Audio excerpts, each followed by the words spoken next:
Aš manau, kad jau ne vienas Lietuvos gyventojų pravažiavo pro Sargėnus ir pro Milošaičius. Žemaitijoje labai vertins, visiems gerai pažįstama, iš rugių sulčių pagaminta, kasdieniškai vadinama.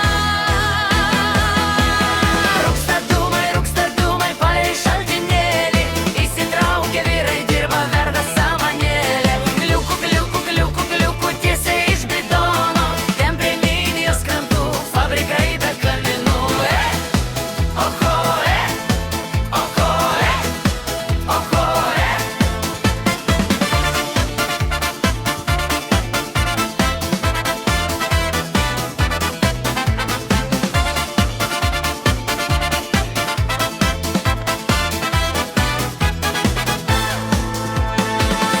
Nepalyginsi su ta, kur valdžia gamina. Mes juk žinom savo darbą, raugiam, verdam, pilam. Kas nors kartą paragavo, kokios rugių sultys, po 3 gerų gurkšnelių jūra iki kelių. Rūksta dūmai palei šaltinėlį, įsitraukia vyrai, dirba, verda samanėlė. Kliuku tiesiai iš bidono, ten prie Minijos krantų fabrikai be kaminų.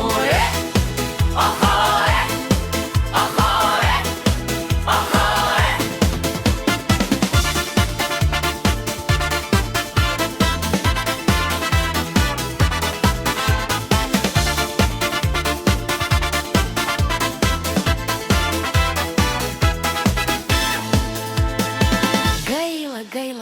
Gaila, kad reklamuot negalim.